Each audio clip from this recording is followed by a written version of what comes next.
ലോകത്തെ ഞെട്ടിച്ച ഒരു ആക്രമണം ഇസ്രയേൽ നടത്തിയത് ഈ ഹമാസിന്റെ നേതാക്കൾ താമസിച്ചിരുന്ന ഖത്തറിലെ ഒരു കെട്ടിടത്തിലേക്ക് നടത്തിയ ആക്രമണമായിരുന്നു. സോ ഇതേ തുടർന്ന് ഖത്തർ ഭയങ്കര വൈകാരികമായിട്ട് പ്രതികരിച്ചു. അമേരിക്ക ഈ ഒരു ആക്രമണത്തെക്കുറിച്ച് ഞങ്ങളോട് പറഞ്ഞില്ല, ഇത് വലിയ ചതിയായിപ്പോയി, ഞങ്ങൾ ഈ ആക്രമണം പ്രതീക്ഷിച്ചില്ല എന്നൊക്കെ പറഞ്ഞിട്ട് ഭയങ്കര വൈകാരികമായിട്ടാണ് ഖത്തർ ഈ വിഷയത്തിൽ പ്രതികരിച്ചത്.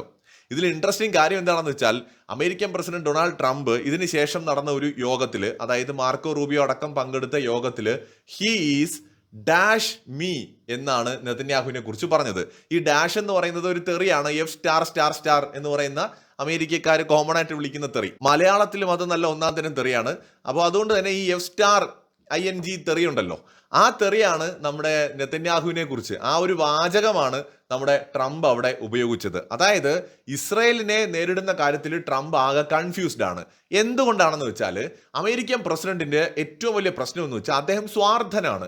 അതായത് അമേരിക്ക ഭരിക്കുന്നതെന്ന് പറയുന്നത് കുറെ കുടുംബങ്ങളാണ്, പതിറ്റാണ്ടുകളോ നൂറ്റാണ്ടുകളോ ആയിട്ട് വളരെ സമ്പന്നമായി മാറിയ കുറെ കുടുംബങ്ങൾ. ആ കുടുംബങ്ങളുടെ കൂട്ടത്തിൽ പുതിയതായിട്ട് എത്തിയ ആളാണല്ലോ ഇലോൺ മസ്ക്.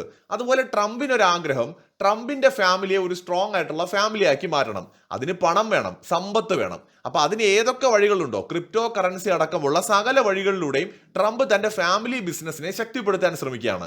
അപ്പോൾ ട്രംപിന് നന്നായിട്ടറിയാം അമേരിക്കക്കാരുടെ ബിസിനസ് ശക്തമാക്കണമെന്നുണ്ടെങ്കിൽ മിഡിൽ ഈസ്റ്റ് അതിന് പറ്റിയ സ്ഥലമാണ്. അമേരിക്കയ്ക്ക് വലിയ സ്വാധീനമുള്ള രാജ്യങ്ങളാണല്ലോ ഈ സൗദി അറേബ്യ, UAE, ഖത്തർ തുടങ്ങിയ രാജ്യങ്ങൾ. അപ്പൊ ഇവിടെയൊക്കെ തന്നെ അമേരിക്ക ഇവിടെയുള്ള ഭരണകൂടങ്ങളുമായിട്ടുള്ള ബന്ധം ശക്തമാക്കിയിട്ടുണ്ട്. ട്രംപ് ഈ ഒരു റിലേഷൻസിനെ യൂസ് ചെയ്തുകൊണ്ട് തന്റെ ഫാമിലി ബിസിനസിനെ വളർത്താനായിട്ട് വലിയ കളികൾ കളിക്കുകയാണ്. അതിനുവേണ്ടി കൂടെയാണ് പാകിസ്ഥാനെ പോലും കൂടെ നിർത്തിയിരിക്കുന്നത്.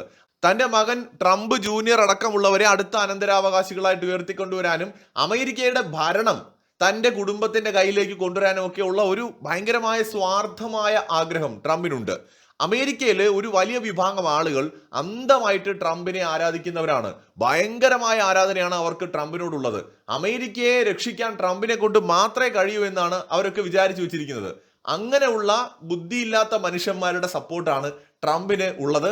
ആ സപ്പോർട്ട് അടുത്ത തലമുറയിലേക്ക് കൊണ്ടുപോവുക എന്നുള്ളതാണ് ട്രംപിന്റെ ഉദ്ദേശം. തന്റെ മകനെ അദ്ദേഹം തെരഞ്ഞെടുപ്പ് വേളയിലും ജയിച്ചതിന് ശേഷവും ഒക്കെ ലോകത്തിന് മുന്നിൽ ട്രംപ് ജൂനിയർ എന്ന് പറഞ്ഞ് പരിചയപ്പെടുത്തിയതൊക്കെ ആ സാഹചര്യത്തിൽ വേണം നമ്മൾ മനസ്സിലാക്കാൻ.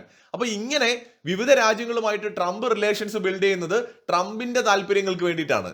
അപ്പൊ അതുകൊണ്ട് തന്നെ തിരിച്ചും ഈ രാജ്യങ്ങൾ എന്തെങ്കിലും ഡിമാൻഡ് ചെയ്യുമല്ലോ. ഗൾഫ് രാജ്യങ്ങൾ നേരിടുന്ന സമ്മർദ്ദം എന്ന് പറയുന്നത് ഇസ്രയേല് ഈ പലസ്തീനിൽ നടത്തുന്ന ആക്രമണങ്ങൾ കാരണം ഉണ്ടാവുന്ന സമ്മർദ്ദമാണ്. ഗൾഫ് രാജ്യങ്ങൾ ഒന്നും തന്നെ പ്രതികരിക്കുന്നില്ല എന്നുള്ള വികാരം ഈ രാജ്യങ്ങളുടെ ഉള്ളിലുണ്ട്. ഈവൻ സൗദി കിരീടാവകാശി ഈ മുഹമ്മദ് ബിൻ സൽമാൻ ഉൾപ്പെടെയുള്ളവർക്ക് ഒരു ഭയമുണ്ട്. അതായത് ജനങ്ങൾ അവർക്കെതിരെ തിരിയുമോ എന്നുള്ള ഭയം. പാലസ്തീന് അനുകൂലമായിട്ടുള്ള വലിയ ജനകീയ പ്രക്ഷോഭങ്ങൾ, പ്രതിഷേധങ്ങൾ പല രാജ്യങ്ങളിലും നടക്കുന്നുണ്ട്, പ്രത്യേകിച്ച് ഇസ്ലാമിക രാജ്യങ്ങളിൽ. പക്ഷെ ഭരണകൂടങ്ങൾ വായ്ത്താളം അടിക്കുക എന്നതിനപ്പുറം അവർക്കൊന്നും ചെയ്യാൻ പറ്റുന്നില്ല. ഇപ്പൊ തുർക്കി ആയിക്കോട്ടെ, ഇറാൻ ആയിക്കോട്ടെ, സൗദി ആയിക്കോട്ടെ, ഖത്തർ ആയിക്കോട്ടെ, ഇവർക്കൊന്നും തന്നെ ഇസ്രയേലിനെതിരെ ഒന്നും ചെയ്യാൻ പറ്റുന്നില്ല. അപ്പൊ ഇവരൊക്കെ എന്ത് ചെയ്യുമെന്ന് വെച്ച് കഴിഞ്ഞാൽ അമേരിക്കൻ പ്രസിഡന്റിന്റെ ഏത് ഒരു നിർദ്ദേശവും ഇവർ അംഗീകരിക്കും. പകരം ഇവർ ഒറ്റ കാര്യമേ ചോദിക്കുന്നുള്ളൂ, ഇസ്രയേല് ഹമാസിനെതിരെ എന്ന് പറഞ്ഞുകൊണ്ട് ഗാസയിലും വെസ്റ്റ് ബാങ്കിലും ഒക്കെ നടത്തുന്ന ആക്രമണങ്ങളെ അവസാനിപ്പിക്കുക.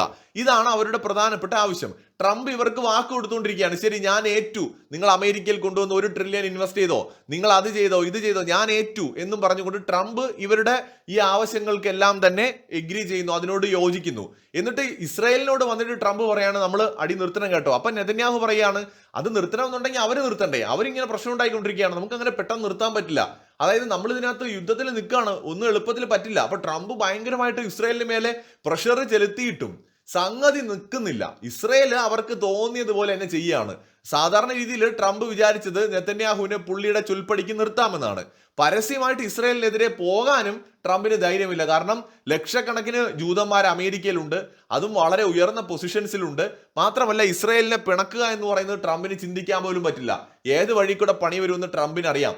അപ്പൊ അതുകൊണ്ട് തന്നെ ട്രംപ് ആകെപ്പെട്ടിരിക്കുകയാണ്. ഈ അവസരത്തിലാണ് ഇസ്രായേൽ ഖത്തറിൽ ആക്രമണം നടത്തിയ സമയത്ത് നടന്ന യോഗത്തിൽ he's F star star ING me എന്ന് പറഞ്ഞുള്ള ഒരു സ്റ്റേറ്റ്മെന്റ് അമേരിക്കൻ പ്രസിഡന്റ് പറഞ്ഞത്. അത്രയും ഫ്രസ്ട്രേറ്റഡ് ആണ് അദ്ദേഹം. ഇസ്രായേലിന്റെ യുദ്ധം നിർത്താൻ കഴിയുന്നില്ല, ഹമാസ് ഇസ്രായേൽ പ്രശ്നം അവസാനിപ്പിക്കാൻ കഴിയുന്നില്ല. പലസ്തീന്റെ വിഷയത്തിൽ ഗൾഫ് രാജ്യങ്ങൾ ഭയങ്കരമായിട്ട് അമേരിക്കയുടെ മേൽ പ്രഷർ ചെലുത്തിയാണ്. പലസ്തീനെ രാജ്യമായിട്ട് യൂറോപ്യൻ രാജ്യങ്ങൾ അംഗീകരിക്കുകയാണ്. അപ്പോഴാണ് ഇസ്രായേൽ പറയുന്നത് ഇവിടെ പാലസ്തീനും കുന്തമൊന്നുമില്ല, ഞങ്ങൾ മാത്രമേ ഉള്ളൂ, ഇസ്രായേലേ ഉള്ളൂ, ഞങ്ങൾ ഗാസ പിടിക്കാൻ പോവാണ്, വെസ്റ്റ് ബാങ്ക് ഞങ്ങൾ ഇനിയിപ്പോൾ തരാൻ ഉദ്ദേശിക്കുന്നില്ല എന്നൊക്കെയുള്ള ഡയലോഗ് ഈ സമയത്താണ് ഇസ്രായേൽ പറയുന്നത്. അങ്ങനെ ആകെ മൊത്തം ട്രംപ് പെട്ട് കിടക്കുകയാണ്. കൂടുതൽ വീഡിയോകളുമായി വീണ്ടും കാണാം.